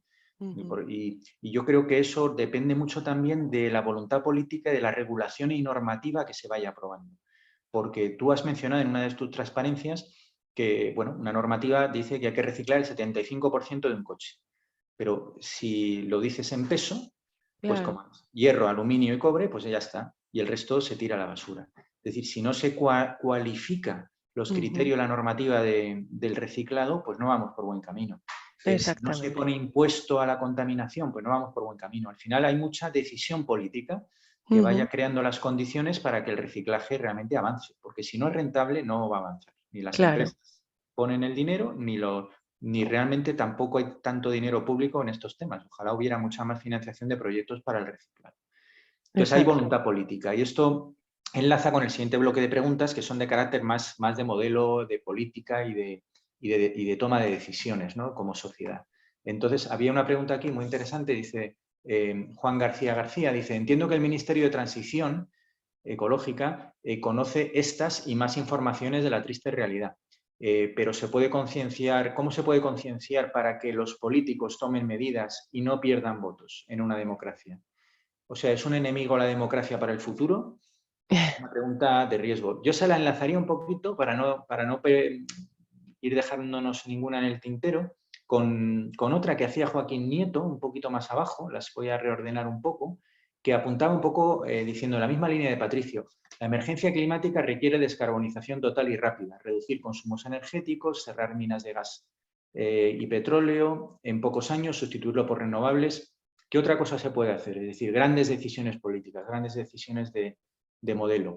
Y le añado otra pregunta de María Calderón, que hace una segunda pregunta que yo creo que es muy interesante, que se podría relacionar con estas. Apunta hacia si un camino podría ser una educación contra el derroche y cómo se podría incluir a China y otros países alejados de nuestro entorno en este tipo de política. Es decir, ya pues la pregunta iría a dar el salto más hacia la supraestructura, es decir, bueno, los políticos, las decisiones, las regulaciones, ¿cómo nos podrían reconducir el camino hacia el que estamos trillando, el business as usual que decías tú, porque obviamente no puede seguir así? Bueno, la educación es fundamental y creo que los ciudadanos tenemos que ser conscientes del problema, porque también somos responsables y también podemos hacer muchas cosas, ¿no? Se ha visto cómo desde los movimientos ciudadanos, pues al final reaccionan los de arriba, ¿no? Más de abajo arriba que de arriba abajo. En este sentido, pues el Ministerio de Transición sí que conoce este tema. no era consciente de él hace, pues yo diría 2 años, pero en estos 2 años, o no, digamos, lo suficientemente conscientes, ¿vale? Pero en este último tiempo, como hemos visto, de la ruptura de la cadena de suministros, etcétera, pues ya la situación ha cambiado sustancialmente, diría yo. Pero ahí nos encontramos ante ese dilema, ¿no? De cómo dar malas noticias, cómo concienciar pues, para que al final no vean los votantes coaccionar sus libertades y que al final no me voten. Entonces yo entiendo que es un tema, o sea, yo no me gustaría ponerme en la piel ahora de Teresa Rivera o de cualquier político, porque es una situación que es muy complicada de gestionar. Yo creo que cuando se vean con el agua al cuello, ¿no? Pues será más fácil de tomar determinadas medidas. ¿Quién nos iba a decir que nos iban a encerrar durante 3 meses en casa y no diríamos ni mu, ¿no? Pero bueno, es algo que había que hacer y probablemente pues este tipo de decisiones, obviamente tan drásticas, espero que no, pero habrá que ir de alguna forma modulando y viendo pues que habrá que hacer cambios sustanciales. Y obviamente el primer cambio que hay que hacer, y estoy de acuerdo con María, creo, que es en educar, ¿no? En dar a conocer todo esto, en tratar de reducir esa, digamos, esa necesidad de consumir y consumir y consumir. Y pues bueno, pues el hecho de que nosotros consumamos más tampoco nos da la felicidad, ¿no? Entonces, bueno, pues yo creo que ahí tenemos que, entre todos, yo por mi parte, pues trato de dar datos para ver si puede llegar el mensaje a la mayor gente posible, pero todos tenemos nuestra responsabilidad. Muy bien. Pues yo creo que también va avanzando el tiempo. Nos quedan, solamente hay 3 que no se hayan trasladado todavía a la audiencia. Yo creo que si vamos rápido nos daría tiempo a verlas rápidamente y ya con estas terminaríamos, porque además creo que José Luis, bueno, quiere cerrar también o trasladarnos algún mensaje. Yo habría aquí una pregunta también de Tania Rojo. Cualquiera de las 3 darían casi para otra charla, pero bueno, vamos a leerlas para que todo el mundo haya tenido aquí su espacio y creo que tocan temas importantes que quedarán encima de la mesa. Tania Rojo dice, bueno, es claro que con los coches eléctricos se reducen las emisiones de CO2, algo imprescindible. Si la minería de litio y tierras raras son necesarias para las baterías de los mismos, esto podría no ser sostenible. ¿Cuál es la solución? Creo que es imprescindible difundir esto porque parece que los coches eléctricos son la panacea. ¿Qué es menos perjudicial entonces?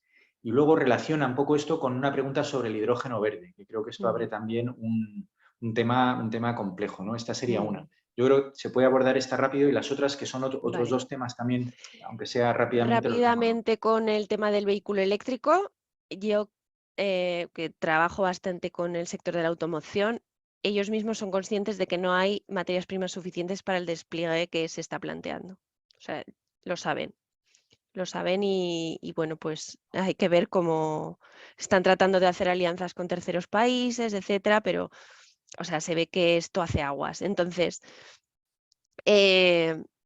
el coche de hidrógeno tampoco es la solución, porque el coche de hidrógeno también tiene otras materias primas. Y de hecho, para producir hidrógeno necesitas energías renovables, si lo quieres hacer limpio, obviamente, necesitas energías renovables que también necesitan más materias primas. Entonces, y luego por otra parte, el hidrógeno, desde que tú lo produces hasta que lo utilizas, pues tienes más de 1/3, o sea, 2/3 de pérdidas por el camino. Con lo cual, yo sinceramente el hidrógeno verde para el vehículo no lo veo. Si necesitas electricidad, créala directamente a través de, pues, con las baterías y con la energía digamos, eólica, fotovoltaica o lo que sea que produce esa electricidad, ¿no? No utilices por medio otro vector. Sin embargo, el hidrógeno sí que lo veo útil para otras aplicaciones, no para el transporte, digamos, de pasajeros, o sea, los vehículos, los turismos, pero por ejemplo, pues para mercancías, sobre todo para procesos industriales que requieren alta temperatura, la siderurgia, la producción de fertilizantes, eso sí, el cemento, eso sí, pero para el transporte, digamos, por carretera así convencional, no lo veo, ¿vale? Yo creo que con eso queda más o menos clara mi postura. Sí.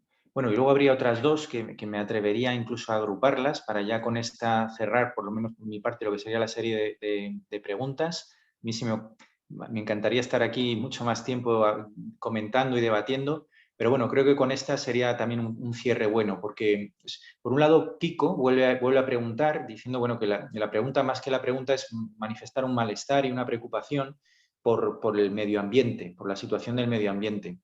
Entonces pregunta qué se puede hacer por un mundo mejor, por un desarrollo sostenible y combinarlo con la lucha contra el cambio climático.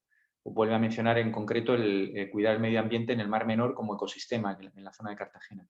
Es decir, un poco hacia esta, ¿qué se puede hacer? Entonces eso lo vincularía con la última pregunta que ha entrado, que es la de Pablo, que es muy directa. Dice, ¿qué opinas de las teorías económicas del decrecimiento? Es decir, yo creo que con esto, estas dos preguntas vinculadas, sería ya para completar. Y yo, por mi parte, ya no han entrado más. Creo que hemos respondido a todas las que han ido entrando, más o menos agrupadas, pero se han tocado todos los temas que salían en el debate.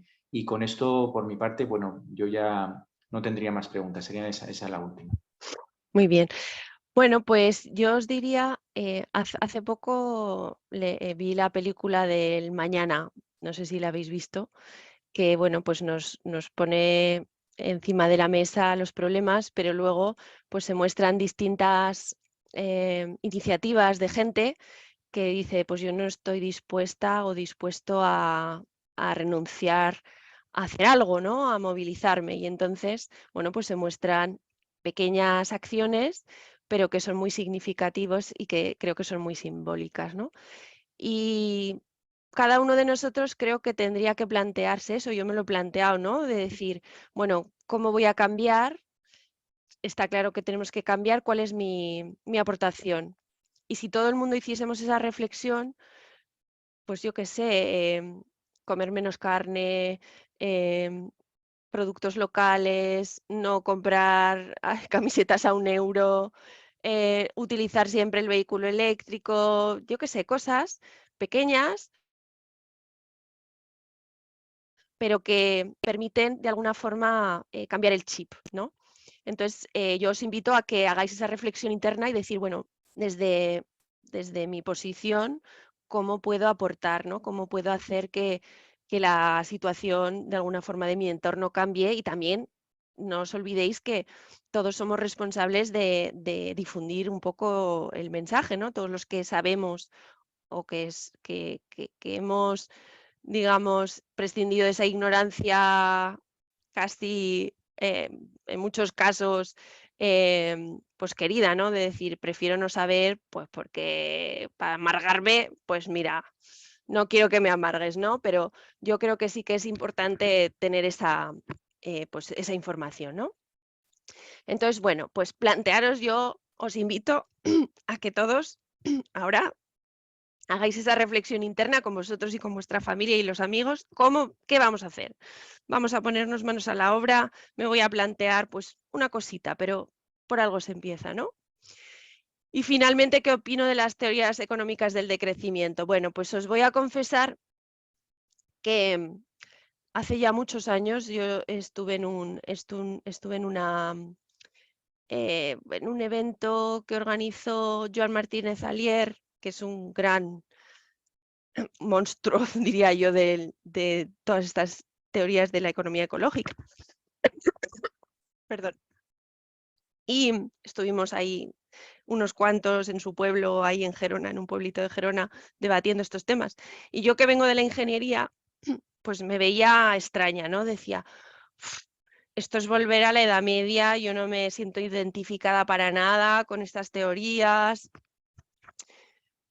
Y a medida que han pasado los años, esto os hablo de hace 11 años, sí, porque me acuerdo que estaba embarazada de mi hijo, 11, 12 años. Bueno, pues a medida que han pasado los años y que he visto cómo los recursos cada vez están más degradados, pues es que el tiempo les está dando la razón. Y realmente si no reducimos, no hay recursos para todo el mundo. Mi punto de vista es que no se trata de, digamos, de volver a la Edad Media, porque hay, digamos, hay teorías más radicales y menos radicales. O sea, yo apuesto como ingeniera por la tecnología, ¿vale? Y creo que la tecnología con ética pues nos puede ayudar, pero con ética. O sea, la tecnología nunca va a ser la solución y desde luego una tecnología sin ética puede ser incluso más destructiva que constructiva, ¿no? Entonces tenemos que hacer esa reflexión también desde las escuelas, nosotros que somos universitarios, de asignaturas obligatorias de que se hablen estos temas de sostenibilidad, que es que los alumnos no saben por dónde les da el aire, ¿no? Y bueno, pues plantear que, sobre todo en las escuelas de economía, que solo están centrados en el, digamos, en el esquema neoclásico, pues que abran la mente y que empiecen a hacer funcionar a esas mentes economistas para cambiar el modelo, ¿no? Entonces, sí que yo hoy puedo decir que el decrecimiento es necesario y lo vamos a ver, y lo que tenemos que dibujar entre todos es de qué forma queremos decrecer. Si queremos seguir apostando por las tecnologías, de qué forma, etcétera, ¿no? Y bueno, eso es todo. Muy bien, Alicia, ha sido estupendo. Muchísimas gracias a los dos, a Antonio también, porque desde luego pues habéis estado ahí los dos a un nivel altísimo que, bueno, para ser la primera, vamos a ver cómo igualamos esto, porque realmente ha sido apasionante lo que nos habéis contado, terrorífico también, como decía Patricio, y desde luego nos llevamos a casa esos deberes, ¿no?, que nos pones de reflexionar a nivel individual y a nivel familia, pero también como a nivel ciudadano, qué podemos hacer para empujar hacia arriba, ¿no? Porque es verdad que cargar el peso siempre a los hombros, está en nuestros hombros, es verdad que está en nuestros hombros y no se va a mover, pero bueno, ahí estamos para hacerlo a los dos niveles, local y más global, ¿no? Muchísimas gracias a los dos, creo que ha sido muy interesante y eso es un placer verdaderamente contar contigo por aquí. Y bueno, simplemente pues además de daros las gracias, pues recordar a los que nos escuchan aún que esto acaba de empezar solo, que enero viene pues cargadísimo de otras actividades. Pues yo mismo estaré también, tenemos el lunes en ciclos de cafés y ciencia, pues vamos a estar haciendo esto de tesis en 3 minutos que hacemos también desde la universidad en el entorno del soldadito de plomo, que nos permitirá esta vez sí vernos un poco las caras. Y bueno, pues tenemos también Agrocantón Murciano Tóxico, Rebelde Insostenible y 100 Españas. Bueno, tenemos un montón de cosas en enero que vienen cargadas y de muy distintos ámbitos como es habitual. Así que bueno, pues nada más, creo que con esto podemos cerrar, agradeceros la presencia a los que habéis estado al otro lado también y que bueno, pues que sigáis viniendo porque siempre Cartagena Piensa nos ofrece cosas interesantes que llevar a casa. Muy bien. Hasta la próxima y buenas noches. Buenas noches, muchas gracias. Y hasta pronto. Ojalá en persona también nos veamos. Un abrazo muy fuerte. Un abrazo.